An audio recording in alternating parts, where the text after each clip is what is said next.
all individual manifestations are games, dances, symphonies, musical forms being put on by the whole show, and everyone is basically the whole show. So that's the fundamental feeling. Now, but nature as the word is used in the Far East doesn't mean quite the same as the word nature in the West. In Chinese, nature, the word we translate nature, 自然, or in Japanese, 自然, is made up of two characters. That first one means of itself, and the second one means so. What is so of itself? Of itself so, what happens, or as we say, what comes naturally.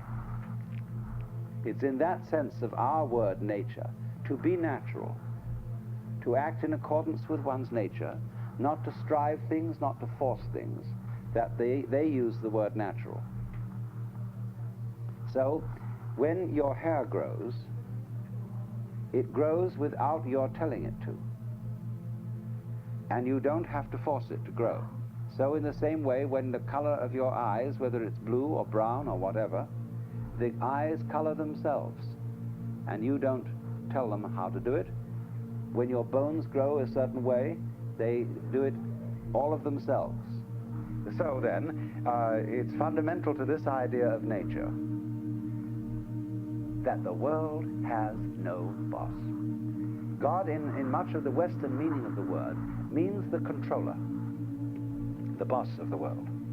And the model that we use for nature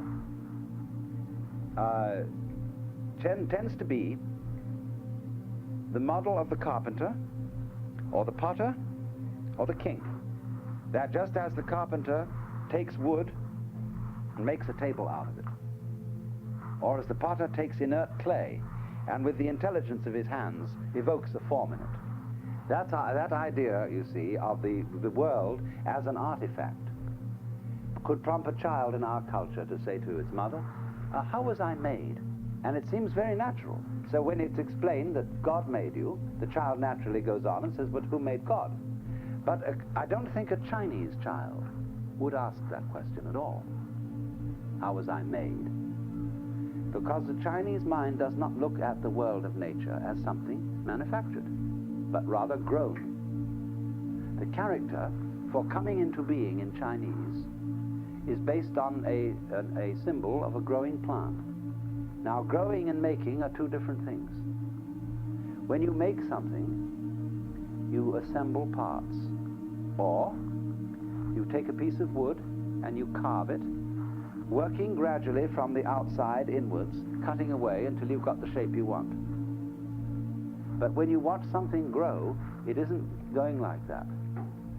If you see, for example, a fast motion movie of a rose growing, you will see that the process goes from the inside to the outside. It is as it were something expanding from the center. And so far from being an addition of parts, it all grows together, all moves all over itself at once. Because there is in Chinese philosophy no difference between the Tao, that is the word T-A-O, in Japanese do. There is no difference between the way, the power of nature, and the things in nature. It isn't, you see, when I stir up wind with this fan, it isn't simply that the wind obeys the fan. There wouldn't be a fan in my hand unless there were wind around. Unless there were air, no fan. So the air brings the fan into being as much as the fan brings the air into being.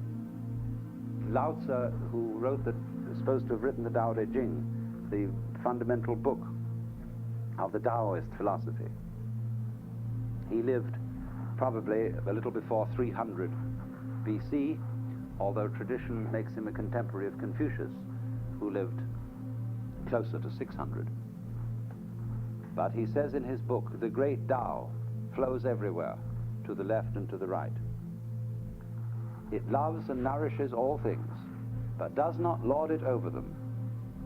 And when merits are attained, it makes no claim to them.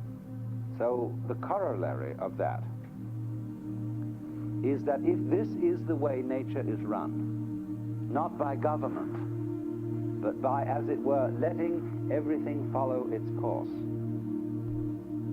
then the skillful man or woman, or the skillful ruler, or the sage, interferes as little as possible with the course of things. The notion is that life is most skillfully lived when one sails a boat rather than rowing it. Now you see, it's more intelligent to sail than to row. With oars, I have to use my muscles and my effort to drag myself along the water. But with a sail, I let the wind do the work for me. More skillful still when I learn to tack and let the wind blow me against the direction of the wind. Now that's the whole philosophy of the Tao. It's called in Chinese Wu Wei. Wu, non-way striving. In Japanese, Mui. I is Japanese for pronouncing the Chinese way. Mu is Chinese Wu. Mui, as distinct from Ui. Ui means to use effort, to go against the grain, to force things. Mui, not to go against the grain, to go with the grain.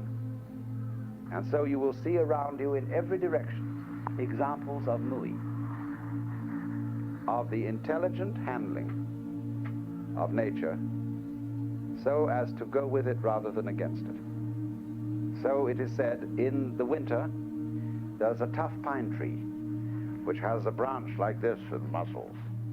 And the snow piles up, and this unyielding branch eventually has this huge weight of snow, and it cracks. Whereas the willow tree has a springy, supple branch. And a little snow comes on it, and the branch just goes down, and the snow falls off, and whoops, the branch goes up again. So Lao Tzu said, man at his birth is supple and tender, but in death he is rigid and hard. Plants when they are young are soft and supple, but in death they are brittle and hard. So, suppleness and tenderness are the characteristics of life, and rigidity and hardness the characteristics of death.